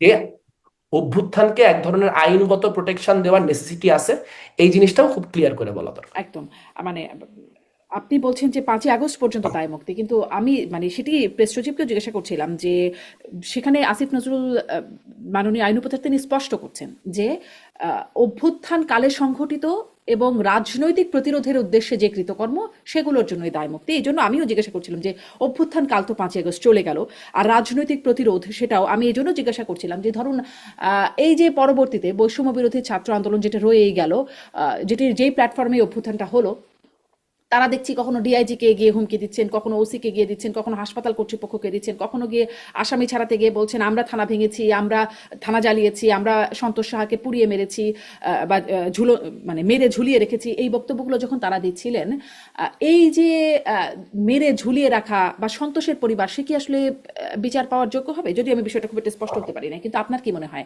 আপনি বলছেন আপনি নিজেও পুলিশ বক্স ভাঙচুর করেছেন, দায় মুক্তি না দিলে তো আপনি নিজেও ফৌজদারি অপরাধী হবেন। আর সন্তোষের পরিবার বা সন্তোষের যে মানে ছোট বাচ্চাটা আছে, তারা কি ইয়ে চাইতে পারবে না, বিচার চাইতে পারবে? পারা উচিত তো নাকি না? অবশ্যই চাইতে পারা উচিত। এবং আমি শুরুর থেকেই, আমি 5ই আগস্টের পরে ব্যক্তিগতভাবে আসলে আমি যত অ্যাক্টিভিজম করেছি, বা আমি জাতিসংঘের সাথেও যখন কথা বলার সুযোগ হয়েছে তাদের বিভিন্ন টিমের কাছে, আমি শুধু হাতে পায়ে ধরা বাকি রাখছি যে এখানে একটা ট্রানজিশনাল জাস্টিসের ব্যবস্থা করা হোক। এটা রাষ্ট্র থেকে করবে না, এটা যদি বাইরের সংস্থাগুলো করাইতে পারতো তাও হইতো।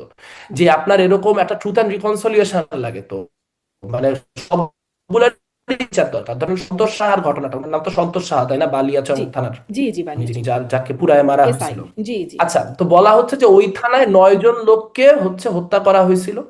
এখন যদি 9 জন লোককে হত্যা করা হয়ে থাকে, তাহলে সেই 9 জন লোককে হত্যা করার পিছনে পার্টিকুলারলি সন্তোষেরই দায় ছিল, এইটা নিশ্চিত হইলো কিভাবে? এবং এই যে তার দায় ছিল, এই জন্য তিনি অপরাধী এবং সেই জন্য তার মৃত্যুদণ্ড প্রাপ্ত, এটা কোন বিপ্লবী কোর্ট ডিসাইড করছে? এটা কি এমন হয়েছে যে ওখানে অভ্যুত্থানের যারা সমন্বয়ক তারা গেছেন, তারা যে সেখানে একটা কোর্ট বসাইছেন, কোর্টের মধ্যে সিদ্ধান্ত হয়েছে, হওয়ার পরে তারপরে করেছেন না?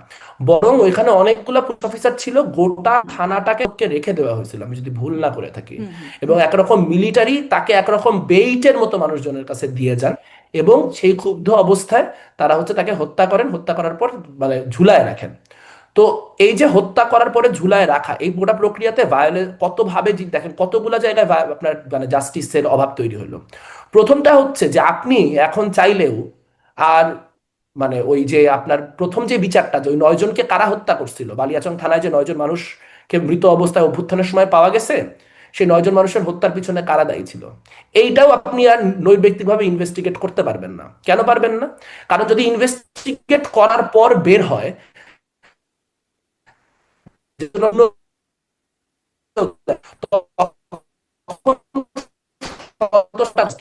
বা যদি আপনি মেনেও নেন যে সন্তোষের কারণে হয়েছিল, তাহলেও এই প্রক্রিয়ায় মানুষকে খুন করা রেভলিউশনারি ভায়োলেন্স হিসেবে জাস্টিফাইড কিনা, এই প্রশ্নের কোনো উত্তর নেই।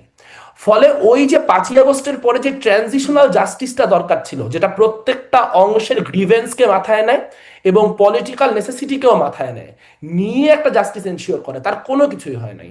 বরং যেটা হয়েছে যে ডিজিএফআই, যারা যারা বড় নেতা হাতা ছিলেন, যাদের বিদেশে বাড়ি আছে, যাদের সাথে ডিজিএফআই এর কানেকশন আছে, তাদেরকে বিদেশে পাঠাই দিছে, আর মানুষ মাছ না পায় ছিপে কামড় মারছে, এ অমুক আওয়ামী লীগ করে অমুককে মার, অমুক অমুক করে অমুককে মার। এইটার মধ্য দিয়ে সমাজে যে প্রতিহিংসার বিষ তৈরি হয়েছে, সেটাই আমাদেরকে গঠনমূলক কোনো কিছু করা থেকে কনস্ট্যান্টলি আটকায় যাচ্ছে। এবং 1.5 বছর পরেও আমরা এখনো ঘুরে ফিরে সেই ভায়োলেন্সের ভাষায়, ঘুরে ফিরে সেই গোষ্ঠীগত দ্বন্দ্বের ভাষায় কথা বলতেছি। অথচ 5ই আগস্টের পর আমাদের একটা সুযোগ ছিল, আমাদের শহীদরা তাদের জীবন দিয়ে আমাদের সুযোগ করে দিয়ে গেছিল, যে আমরা আসলে বাংলাদেশকে কিভাবে ট্রান্সফর্ম করা যায় সেই আলাপের দিকে যাব।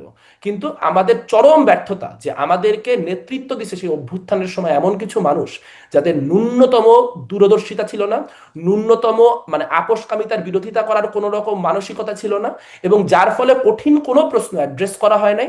বারবার জনতুষ্টি করার চেষ্টার ফলে আজকে আমরা অভ্যুত্থানের যেই ফল, সেই ফল মোটেই ঘরে তুলতে পারিনি। জি, বিমলার একটা বিষয় একটু আসি। আপনি সংখ্যালঘু বা বিভিন্ন গোষ্ঠীর কথা বলছিলেন। আহ, ভারতের পক্ষ থেকে বারবার অভিযোগ ওঠে যে বাংলাদেশে সংখ্যালঘু নির্যাতন হচ্ছে।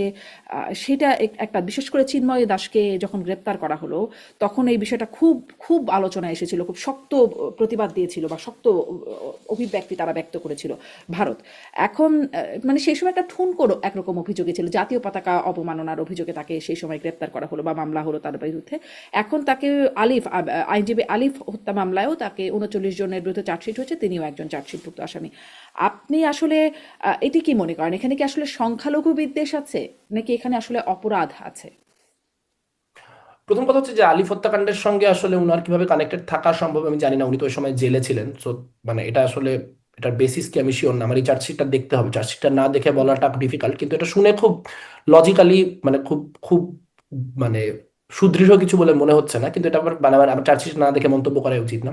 আর একটা হচ্ছে রাষ্ট্রদ্রোহিতার যে মামলাটা হয়েছে, ওই মামলাটা একটু হিপোক্রিটিক্যাল এই সেন্সে যে ওইখানে রাষ্ট্রদ্রোহিতার মামলা হয়েছিল এই জায়গা থেকে যে তিনি তিনি যেই জাতীয় পতাকার উপর বা উনার উনার আয়োজিত একটা সমাবেশে জাতীয় পতাকার উপরে গেরুয়া পতাকা ছিল। সো আমরা পরে অনেক ক্ষেত্রে দেখছি যে ধরেন দেলোয়ার হোসেন সাইদির ছেলে, তিনি যখন নৌকা করে যাচ্ছেন, জাতীয় পতাকার উপরে জামাত ইসলামীর পতাকা, এরকম আমরা দেখতে পেয়েছি। সো এবং কোনো একটা আয়োজন, সেখানে হাজার হাজার মানুষ আছে, সেখানে যিনি এই আয়োজনটার নির্দেশ দিছে, যিনি আয়োজনটার প্রধান আয়োজনকারী, তার কারণেই বা তার পরামর্শেই বা তার নির্দেশনাতেই জাতীয় পতাকার উপরে গেরুয়া পতাকা লাগানো হবে, এটা খুব কখনোই খুব কনভিন্সিং কিছু ছিল না। কিন্তু ধরেন আমার কথা হচ্ছে, আমি মানে আমার যেটা অস্বস্তির জায়গা সেটা হচ্ছে যে পুরনো বন্দোবস্ত নতুন বন্দোবস্তের কথা বলি না, পুরানো বন্দোবস্ত হচ্ছে যে কারো বিরুদ্ধে কোনো একটা পলিটিক্যাল অ্যাকিউজেশন আছে, সেই পলিটিক্যাল অ্যাকিউজেশনটা আমি দিতে চাচ্ছি না, বা তার বিরুদ্ধে হুম আমি কোনো একটা ষড়যন্ত্রের অভিযোগ পাইছি সেটা আমি প্রকাশ করতে চাচ্ছি না। তো আমি কি করব, আমি দেখা যাবে তাকে অন্য কোনো একটা মামলা দিয়ে ধরে তাকে রেখে দিব, ওই ওই জিনিসটা সামনেই আনবো না যে আমি কোন ফর্মে জানতে পারলাম যে সে কোনো একটা কনস্পিরেসির অংশ। সো এরকম অনেক লোকজনই নানান সময় আমাদের ইঙ্গিত করার চেষ্টা করছে যে তিনি কোনো বড় কনস্পিরেসির সাথে যুক্ত। যদি কোনো বড় কনস্পিরেসির সাথে উনি যুক্ত হয়ে থাকেন তাহলে সেটা সামনে আনেন, সেটা তো আমার আপনার জানার অধিকার আছে। কিন্তু এই যে যেই প্রক্রিয়া তাকে আক্রান্ত করা হইলো এবং যেই প্রক্রিয়া তাকে এখন পর্যন্ত জেলে রাখা হয়েছে, এই প্রক্রিয়াটায় ন্যূনতম স্বচ্ছতা নাই এবং এটা খুবই ডাবল স্ট্যান্ডার্ডে পরিপূর্ণ। জি। এখন না হয় আপনি কি আলিফ একটু এটা হত্যাকাণ্ড বলবেন? হ্যাঁ, আপনি কি হলো। এটা একটু বলবেন যে হুম। আসলে আপনি নিজেও বলছেন যে আপনাদের এই প্ল্যাটফর্মেও সংখ্যালঘুদের বিষয়ে আপনারা মানে তারাও আছেন আপনাদের সাথে বিভিন্ন সেক্টরে যারা সংখ্যালঘু।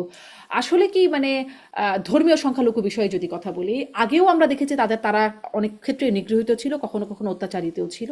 এই এই সময় এসে এটার যেন খুব বেশি আলোচিত হচ্ছে। এমন কি হয়েছে যে আসলে সংখ্যালঘু নির্যাতন বেড়েছে, সংখ্যালঘুরা এই সময় একটু বেশি অনিরাপদ বোধ করছে, নাকি এটাই স্বাভাবিক প্রক্রিয়া ছিল বরাবর? না বা আহ, সংখ্যালঘু যে সংখ্যালঘুদের উপর যে নির্যাতন, সেই নির্যাতনের এক ধরনের জাস্টিফিকেশন তৈরি হয়েছে নতুন করে। সেটা হচ্ছে যে আমরা এখানে দেখতে পাচ্ছি যে আসলে ভারত বিরোধিতার যে প্রশ্ন, সেই ভারত বিরোধিতার প্রশ্নকে প্রকৃত অর্থে ভারতের যে বৃহৎ পুঁজির বিরোধিতা সেখানে রাখা হচ্ছে না।